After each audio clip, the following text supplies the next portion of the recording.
Welcome back. You are with Newsday. RSL New South Wales is launching an awareness campaign about support for veterans as they transition out of the Defence Force ahead of Remembrance Day tomorrow. Joining us live now is the former Wallabies captain, Phil Kearns. He's partnered with RSL New South Wales for the cause. Phil, really good to see you. Thanks for making the time.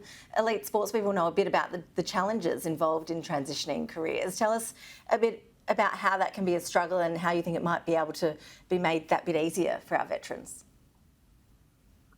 Thanks, Sam. Yeah, things have changed a lot over the years, and back in when I was playing, we were amateur for most of the time that I played. So we all knew that post our careers, we had to go and get a job and find it. That was sort of just what was de rigueur at the time. But now times have changed. The players are fully professional, and so are these servicemen. And that transition from the work life, if you could call it that, into a different career is really difficult sometimes. And just getting these guys to understand what skills they have is a really critical piece. And they do have amazing skills.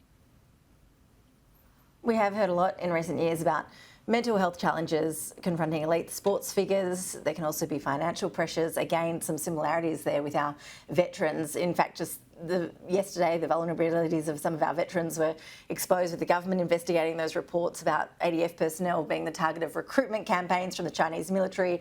They're under a lot of pressure, some of these veterans. In terms of giving them the support, how much does that involve education? Would you like to see the government doing more on this front? I mean, we can all understand that veterans, like sports people, need to be able to make a living after they leave. Yeah, absolutely. And yes, education's a massive part of it, but they do get a great education in the military and the services.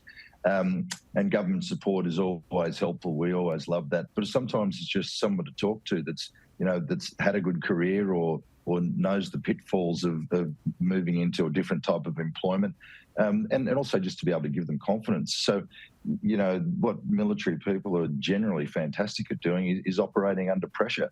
They're in life and death situations regularly, and to understand how you've got to manage those situations and how not to lose the plot during those things, how not to lose your cool during those things is a really important life lesson. And so when you get into the work situation, it's not a life and death situation, but if you understand how to handle those difficult moments, how to communicate in those difficult moments, that's a skill that most other people don't have. So there's a huge advantage for some of the people in our armed services to understand those sort of skills and what it can do for them.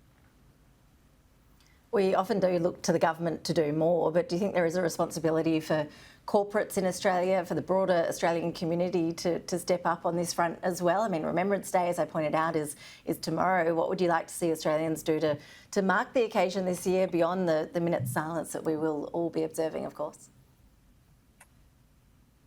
One of the reasons I'm doing this is my grandfather fought in World War I, and my granduncle lost his life fighting in World War I. So I've always had a massive respect for the people in the armed services and what they do for this country. They're there to defend our country, and certainly, yes, as a community, we need to help these people as much as we possibly can. They put their lives on the line for us and for our freedoms, and have done over the last 200 years, and but particularly since the Great War. And these people deserve to be recognised for the work that they do and get the assistance from the community and from business for what they've done for us.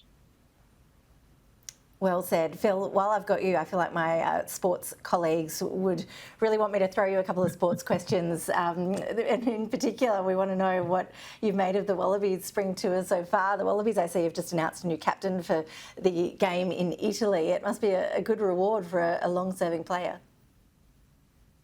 Yeah, it is. Alan Alatoa is a terrific guy, actually. It's showing my age. I played against his dad back in the 91 Rugby World Cup and a few other times. He's a terrific kid from Newington College in Sydney, the third Wallaby captain to come from Newington College.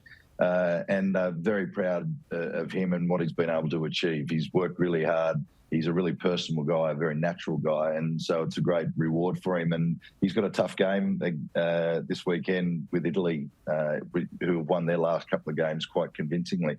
So a big test for Alan, but I think the Wallabies generally have performed quite well. A win against Scotland, desperately unlucky against the world number 2 France, and this weekend's not going to be easy either. So it's a tough tour, but the boys are going, I think, pretty well. And I know that a lot of your focus is on the Rugby World Cup in Australia, approaching in 2027. Your job, as I understand it, is to make sure that that all goes smoothly. What inspiration have you had for that event from events like the Cricket and Rugby League World Cups? Yeah, Australia is an amazing nation for putting together sporting events. We do that incredibly well. Our soldiers do their job incredibly well, and we do sport incredibly well. There's a couple of things. And so our stadia, our infrastructure is special. We've seen the crowds that we get in Australia to all our sporting events. We saw the Wallabies play a great test match against South Africa in Adelaide. So it's not just the New South Wales and the Queensland that's going to get these World Cup games. It's right around the country, and so I'm really excited for that. The Wallabies should put on a good performance, I think, at the World Cup next year, and let's hope that 2027 is the year that the Wallabies win that World Cup again on home soil. We'd all love to see that. Phil, thank you so much for taking the time to speak with us, and well done teaming up with the RSL ahead of Remembrance Day tomorrow, a really important day for us all. Thank you so much for taking the time. It's a pleasure, and everyone get behind our soldiers. Phil, thank you for that.